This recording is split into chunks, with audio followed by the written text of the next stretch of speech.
Assalamualaikum warahmatullahi wabarakatuh. Alhamdulillah, sholatu wassalamu ala rasulillah, amma ba'd.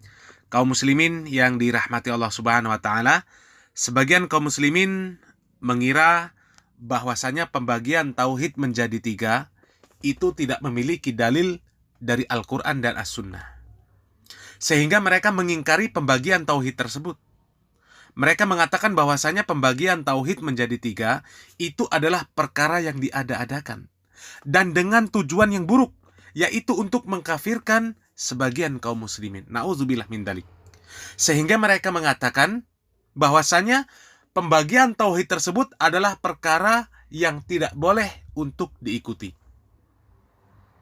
Kaum muslimin yang dirahmati Allah subhanahu wa ta'ala, anggapan dan persangkaan sebagian kaum muslimin tersebut itu adalah sebuah anggapan yang salah, anggapan yang keliru.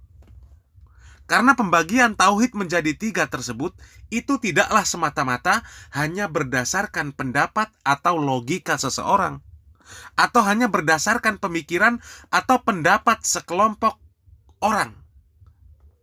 Akan tetapi pembagian tersebut itu adalah untuk memberikan penjelasan bahwasanya terdapat 3 unsur tauhid, dan itu dibuat berdasarkan hasil dari penelaahan kitab suci Al-Quran, pengkajian kitab suci Al-Quran, dan kemudian ditetapkanlah perkara tersebut dan dinamakan sebagai hasil istiqra. Dan ini bukan tauhidnya orang-orang Wahabi, akan tetapi ini adalah tauhidnya kaum muslimin. Mereka yang mengaku aswaja pun mereka memakai metode ini untuk memahami tauhid. Hanya saja mereka gengsi untuk mengakui. Dan sebagian dari orang-orang aswaja yang kemudian mengakui bahwasanya pembagian tauhid tersebut adalah benar, dan kemudian mereka pun masih mengedepankan sifat gengsi. Mereka berusaha untuk memutar-mutar definisi akan penjelasan tauhid tersebut yang dibagi menjadi 3 tersebut. Mereka berusaha merubah kata-katanya, akan tetapi maknanya adalah sama, bahwasanya pembagian tauhid tersebut adalah untuk kemaslahatan untuk kaum muslimin agar memahami tauhid secara sempurna. Nah, jadi kita ulangi, bagaimana Wahabi melihat ketiga ini? Wahabi membagi tauhid itu menjadi 3. Ada tauhidul rububiyah, ada tauhidul uluhiyah, ada tauhidul asma wa sifat. Parahnya lagi, saudara, dengan pembagian ini akhirnya kalangan Wahabi mengakui kalau ada orang musyrik yang mengakui adanya Allah yang menciptakan alam semesta, walaupun mereka tidak menyembah Allah, itu disebut ahli tauhid rububiyah. Ahli tauhid rububiyah, tapi tidak ahli tauhid uluhiyah. Ini yang ditolak oleh ahlus sunnah. Tolong digarisbawahi. Nah, karena kemarin saya lihat ada yang nyebar video ingin menanggapi apa yang saya sampaikan tentang trilogi tauhid. Terus dia mengatakan bahwa di NU juga ada rububiyah, uluhiyah, asma dan sifat. Dalam surat Al-Fatihah juga ada rububiyah, uluhiyah, asma dan sifat. Dianggap saya ini nggak ngerti surat Al-Fatihah. Nanti kita jelaskan saudara, nanti kita jawab. Jadi jangan dipelintir. Saya tidak menentang rububiyah, uluhiyah, asma dan sifat. Yang saya tentang kalau rububiyah, uluhiyah, asma dan sifat dipilah. Ini nggak boleh. Sama seperti rukun iman. Rukun iman ada berapa? 6. Ada iman kepada Allah, iman kepada Rasul, iman kepada malaikat, iman kepada yaitu Al-Quran, kitab-kitab suci dan seterusnya. Saudara, rukun iman walaupun disebut ada 6, tapi nggak boleh kita beriman kepada sebagian, tapi kita ingkari sebagian lainnya. Ada orang mengatakan saya beriman kepada Allah dan kepada Nabi Muhammad, tapi saya nggak beriman kepada Al-Quran. Boleh nggak disebut mukmin? Mungkin mukmin 2/6. Karena dia terima 2, yang 4 dia tolak. Apa bisa disebut begitu? Nggak bisa, saudara. Kalau dia tidak menerima rukun iman secara utuh, nggak bisa dia disebut mukmin. Nah, begitu juga rukun Islam. Ada berapa? Ada 5. Yang pertama, pengucapan 2 kalimat syahadat. Yang kedua, menegakkan sholat. Kemudian masih ada lagi puasa Ramadan dan juga zakat serta haji. Terus ada orang masuk Islam.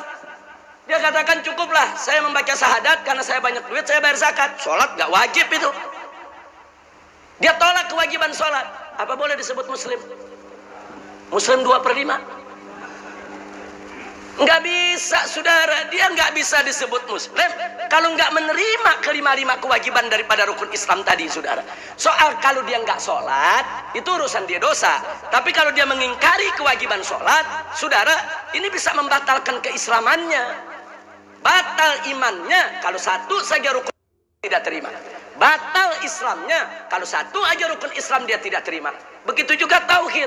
Batal tauhidnya kalau satu aja ada unsur ini dia tidak terima. Kira-kira jelas tidak? Nah, ini sengaja saya mesti hati-hati menyampaikannya karena banyak orang nggak paham apa beda Aswaja sama Wahabi dalam soal trilogi tauhid. Kelihatannya sama aja, nggak sama, saudara. Aswaja itu menerima rububiyah, uluhiyah, asma dan sifat sebagai unsur yang harus ada di dalam tauhid dan tidak terpisahkan. Satu saja dipisah, batal tauhidnya. Nah, itu yang nggak boleh kita lupa. Beda dengan kalangan Wahabi. Kaum muslimin yang dirahmati Allah Subhanahu wa taala, sebenarnya sudah benar apa yang disampaikan oleh Habib Rizik Syihab tentang makna tauhid tersebut.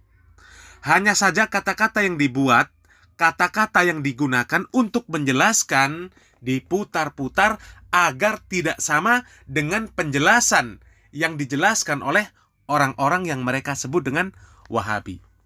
Di video cuplikan yang pertama, sangat jelas Habib Rizik Syihab mengatakan bahwa tauhid rububiyah itu juga ada dan dimiliki oleh orang-orang kafir. Begitu juga dengan tauhid uluhiyah. Dan pembedanya dengan kaum muslimin harus memenuhi 3 syarat, yaitu tauhid rububiyah, uluhiyah, dan asma wa sifat. Ini harus terpenuhi ketiga-tiganya. Sehingga apa bedanya dengan penjelasan para ustadz yang disebut dengan Salafi Wahabi? Sama persis. Kemudian di video yang kedua, masih juga memutar-mutar kata-kata agar tidak sama dengan apa yang dijelaskan oleh ustadz-ustadz Wahabi. Masalah rukun iman, masalah rukun Islam, sama persis. Apabila ada seseorang yang menolak salah satu rukun iman, maka batal keimanan. Begitu juga dengan rukun Islam. Satu saja mereka menolak dan mengingkari, maka batal keislaman. Dan juga masalah 3 unsur tauhid. Salah satu dari 3 unsur tauhid tersebut ditolak, maka batal ketauhidan. Makanya Abu Jahal, Abu Lahab, dan orang-orang kafir lainnya, meskipun mereka mengakui makna tauhid rububiyah, mereka tetap dianggap kafir karena menolak 2 tauhid yang lain. Dan mereka menolak karena kesombongan, bukan mereka menolak karena kebodohan mereka. Akan tetapi ketika seseorang menolak 3 unsur tauhid, menolak rukun iman, menolak rukun Islam, mereka tidak mau mengamalkan karena sebab kebodohan, sebab ketidakfahaman, sebab kejahilan, maka tidak serta-merta dikafirkan. Kalau ada orang yang menolak hal tersebut karena kebodohan, karena kejahilan, karena ketidakfahaman, kemudian dikafirkan, maka akan begitu banyak orang-orang Aswaja yang dikafirkan.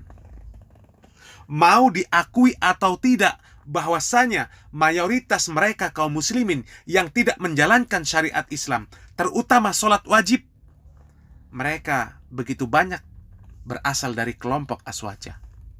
Sangat kecil kemungkinan mereka berasal dari Wahabi. Bahkan bisa dikatakan tidak akan mungkin, dan itu boleh dibuktikan. Dan itu dimanapun banyak terjadi. Begitu banyak orang-orang yang mengaku Aswaja yang mereka tidak mengerjakan sholat yang diwajibkan, yang masuk ke dalam rukun Islam. Oleh karenanya orang-orang yang disebut sebagai Salafi Wahabi, mereka itu sangat berhati-hati di dalam masalah pengkafiran.